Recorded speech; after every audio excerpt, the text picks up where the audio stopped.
Dear students, good morning. How are you? I hope you are well by the grace of Almighty Allah. Welcome to back for class 9 and 10. Transformation of sentence, basically complex to compound. And this class is very important for you because you have to turn out from complex to compound.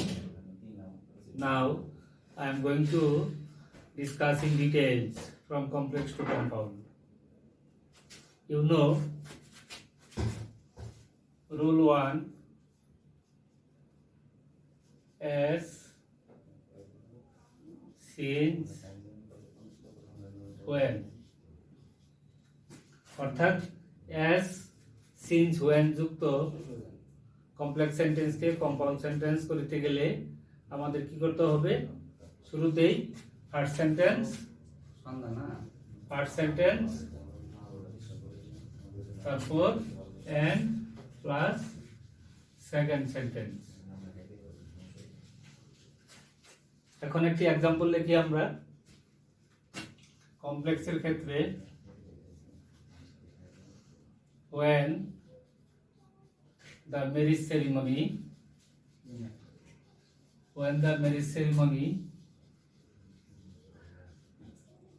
was over, comma, the gates were going to the feast. এখন লক্ষ্য করো আমাদের দুইটা sentence এখানে দেওয়া আছে when দ্বারা যুক্ত। তাহলে the marriage ceremony was over এটা হচ্ছে first sentence, the gates were going to the feast এটা হচ্ছে সেকেন্ড সেন্টেন্স। এখন আমাদের যদি কম্পাউন্ড করতে চাই তাহলে কি করতে হবে? শুরুতেই আমাদের লিখতে হবে the marriage ceremony was over and the gates were going to the feast. তাহলে লক্ষ্য করো the marriage ceremony was over and the guests were going to the feast, আমরা and দ্বারা সংযুক্ত করে নিলাম। এটি হচ্ছে এখন কম্পাউন্ড সেন্টেন্স। দ্বিতীয় রুলে যাচ্ছি আমরা। দ্বিতীয় রুল হচ্ছে do all do যুক্ত থাকলে, যদি কমপ্লেক্স সেন্টেন্সে do অথবা all do যুক্ত থাকে সেক্ষেত্রে আমরা কি করব? do oblique all do যুক্ত থাকলে কম্পাউন্ড করিবার সময় আমাদের এখানে ফার্স্ট সেন্টেন্স বসবে, তারপরে বাট, তারপরে সেকেন্ড সেন্টেন্স বসবে। do all do ক্ষেত্রে বাট ইউজ করতে হবে। তাহলে যদি কমপ্লেক্সে এরকম বাক্য হয় though the man is poor, comma, he is honest. Though the man is poor, he is honest. এক্ষেত্রে দেখো এখানে একটি বাক্য আছে the man is poor, another বাক্য হচ্ছে he is honest। তাহলে আমরা প্রথম বাক্যটা আগে দিয়ে দেব কম্পাউন্ডের ক্ষেত্রে the man is poor but বাটের পরে আমরা হি ইজ অনেস্ট লিখতে পারবো, সংক্ষিপ্ত আকারে আমরা অনেস্ট লিখতে পারবো because same subject same verb বোঝাচ্ছে। তাহলে দি ম্যান ইজ পুর বাট অনেস্ট। অথবা তুমি যদি ইলাবোরেটলি লিখতে চাও তাহলে বাটের পরে হি ইজ অনেস্ট তুমি লিখতে পারবে। Okay my dear students, thank you. Rule 3 দেখো, যদি ইফ যুক্ত থাকে, আমরা সাধারণত ইফ দিয়ে কমপ্লেক্স সেন্টেন্স গঠন করে থাকি। ইফের ক্ষেত্রে আবার দুটি রুল আছে। একটি হচ্ছে ইফ যুক্ত যদি পজিটিভ হয় তাহলে সেই ক্ষেত্রে আমাদের কি করণীয়? ইফ যুক্ত যদি নেগেটিভ হয় তাহলে আমাদের কি করণীয়? তো ইফ যুক্ত যখন পজিটিভ হবে তখন কম্পাউন্ড সেন্টেন্স করিবার সময় এন্ড ব্যবহার করতে হবে, আর যখন আমরা ইফ যুক্ত নেগেটিভ হবে তখন সেক্ষেত্রে আমরা অর ইউজ করব। আমরা প্রথমেই আমরা পজিটিভ ক্ষেত্রে আমরা যাচ্ছি। যদি পজিটিভ হয় তাহলে সেই ক্ষেত্রে যদি আমরা লিখি if you take exercise regularly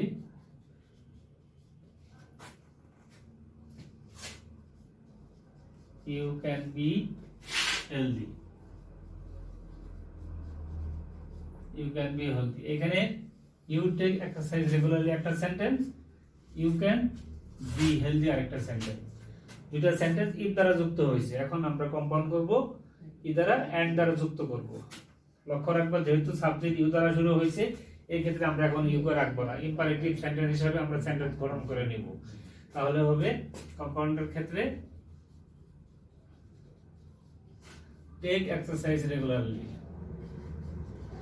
take exercise regularly, take exercise regularly and you can be healthy. Take exercise regularly and you can be healthy. তাহলে আমরা কি জানলাম? ইফ যুক্ত যদি পজিটিভ হয় সেই ক্ষেত্রে কম্পাউন্ড করিবার সময় এন্ড যুক্ত করে কম্পাউন্ড সেন্টেন্স গঠন করতে হবে। সেই ক্ষেত্রে एग्जांपल হচ্ছে if you take exercise regularly, you can be healthy. Answer হবে take exercise regularly and you can be healthy. এখন আমরা দেখাবো ইফ যুক্ত নেগেটিভ হলে।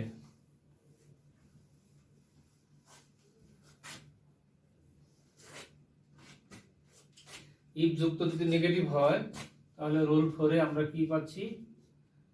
ইফ যুক্ত নেগেটিভ হলে তাহলে আমরা যদি বাক্যটা লিখি if you do not do, you will die. If you do not do, you will die. এই ক্ষেত্রে প্রথম বাক্য হচ্ছে you do not do, পরে হচ্ছে you will die। এটা একেবারে নেগেটিভ অর্থ প্রকাশ করছে। তাহলে আমরা এখানে নেগেটিভ অর্থ প্রকাশ করতে গেলে এখানেও আমাদের সাবজেক্ট ইউ দুইবার আছে, সুতরাং শুরুতে আমরা সাবজেক্ট ইউ রাখবো না, আমরা ইম্পারেটিভ সেন্টেন্স হিসাবে আমরা বাক্য তৈরি করে নেব। তাহলে কম্পাউন্ড করিবার সময় শুরুতে আমরা লিখব ডু, যেহেতু ডু নট ইউজ করা যাবে না, ইউ নেওয়া যাবে না, ডু। পরে আমরা করব or, do or you will die. আমরা এখানে শুধু ডাইও লিখতে পারি, ডু অর ডাই অথবা do or you will die. এই ক্ষেত্রে আমাদের ইফ থেকে আমরা দুটি পেলাম, একটা হচ্ছে পজিটিভ আর একটা হচ্ছে নেগেটিভ। এখন নেগেটিভ যদি আমরা আরো এরকম বাক্য আছে, যদি আমরা বাক্য বলি, যেমন আমরা শুরুতে একটা বাক্য লিখেছিলাম পজিটিভ আকারে যে if you take exercise regularly you can be healthy. এটাকে যদি এখন আমরা লিখি যে if you do not take exercise regularly you can't be healthy, if you do not take exercise regularly you can't be healthy. তাহলে সেটাকে আমরা যদি এখন কম্পাউন্ড করি তাহলে কি হবে? Take exercise regularly or you can't be healthy, take exercise regularly or you can't be healthy. Okay, এখন আমরা নেক্সট রুলে যাচ্ছি।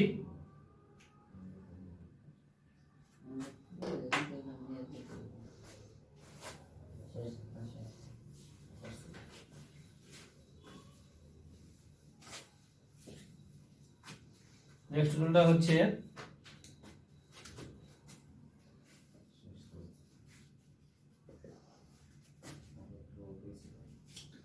সুদের যুক্ত, সুদের যুক্ত থাকলে। এখন কমপ্লেক্স সেন্টেন্সে আমরা সাধারণত সিম্বলে যখন পারপাস বা উদ্দেশ্য বোঝাইতো তখন সেক্ষেত্রে আমরা কমপ্লেক্স করিবার সময় সুদেট ইউজ করেছি।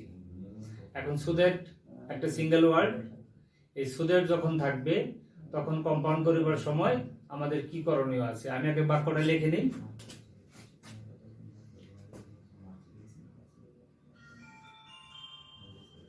he works hard so that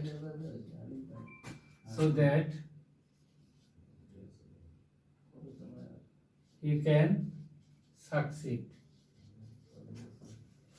He works hard so that he can succeed. এই ক্ষেত্রে এই so that হচ্ছে আমাদের উদ্দেশ্য যখন বোঝাবে সেই ক্ষেত্রে আমাকে দ্বিতীয় সেন্টেন্সটা শুরুতে নিয়ে আসতে হবে, তাহলে অর্থে তারতম্য দেখা দিবে। তাহলে আমরা যদি কম্পাউন্ড করি, কম্পাউন্ড যখন করব আমরা, তাহলে আমরা শুরুতেই লিখব হি,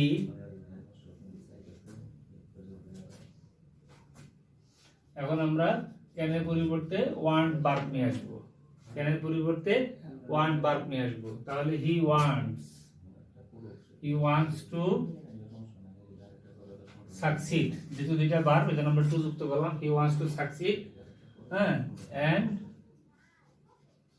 and so he works hard, ঠিক আছে। তাহলে he wants to succeed and so he works hard, এরকম বাক্য আমরা আরো তৈরি করতে পারি যদি পাস্ট টেন্সে করি। আমরা লক্ষ্য করো কমপ্লেক্সের ক্ষেত্রে he went to Dhaka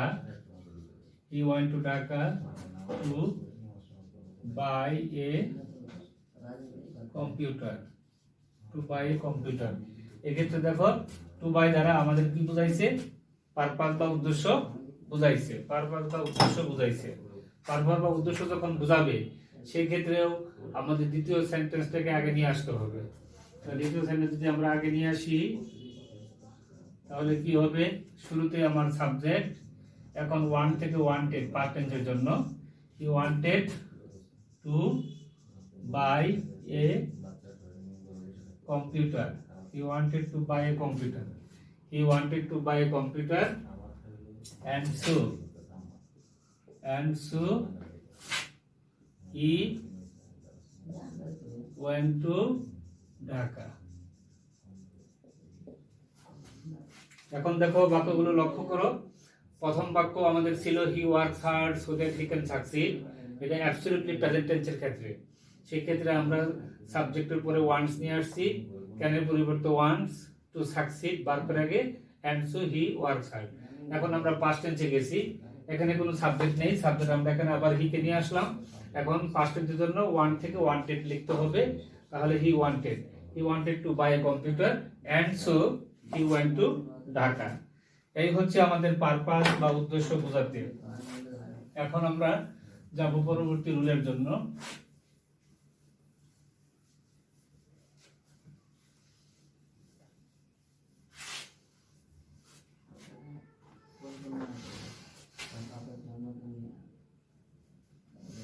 যদি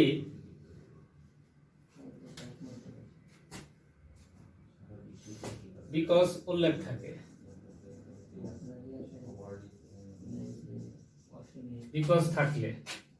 বিকজ থাকলে আমরা কম্পাউন্ড করিবার সময় এন্ড ইউজ করব। বেশিরভাগ ক্ষেত্রে এন্ড আসবে, বিশেষ ক্ষেত্রে বাট ব্যবহার আসবে। তাহলে একটা বাক্য লিখি আমি কমপ্লেক্সের,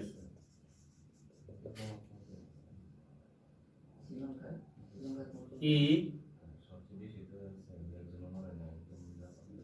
did not play cricket because he was tired অথবা sick। তাহলে এই ক্ষেত্রে আমরা বিকজ দ্বারা আমরা কমপ্লেক্স সেন্টেন্স গঠন করলাম। কমপ্লেক্স সেন্টেন্স গঠনের ক্ষেত্রে লক্ষ্য করতে হবে এখানে কি আছে, বিকজ আছে। বিকজের জন্য আমরা কি ব্যবহার করব, এন্ড ব্যবহার করব। তাহলে এই ক্ষেত্রে আমরা প্রথম সেন্টেন্স নিব। প্রথম সেন্টেন্স আছে he did not play cricket, and he was tired,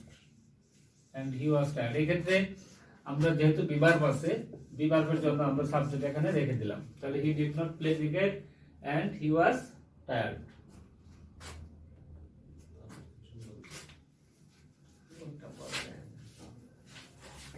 পরবর্তী রুল খেয়াল করো।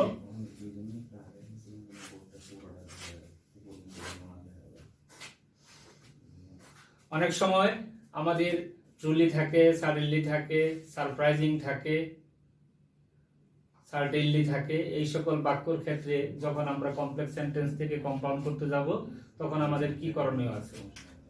তাহলে লক্ষ্য করো, একটি বাক্য লিখি আমি, complex sentence. I am sure that you will succeed. I am sure that you will succeed. তাহলে এই ক্ষেত্রে একটা বাক্য দেখো, I am sure that he will succeed। এখানে that যুক্ত কমপ্লেক্স সেন্টেন্স, এখানে sure আছে, পরে আছে succeed। তাহলে কমপ্লেক্স করার সময় আমাদের সেকেন্ড পার্টটাকে শুরুতে নিয়ে আসতে হবে। শুরুতে নিয়ে আসলে কি হবে? He wants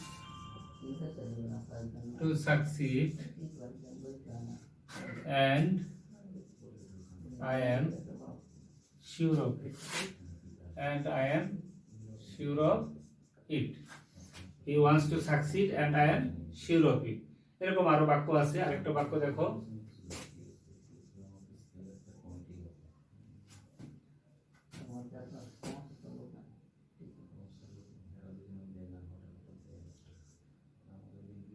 we are certain that he is a spy. We are certain that he is a spy. তাহলে এটাও আমরা সেকেন্ড বাক্যটা নিয়ে আসবো। সেকেন্ড বাক্যটা নিয়ে আসলে কি হবে? He is a spy। এটা যেহেতু একটা ফ্রেজ, এজন্য আমরা এটাকে চেঞ্জ করতে পারবো না। He is a spy and we are certain। And we are certain. He is a spy and we are certain. তো আমরা এখন অনেকগুলি রুলস আলোচনা করলাম সুপ্রিয় শিক্ষার্থীরা।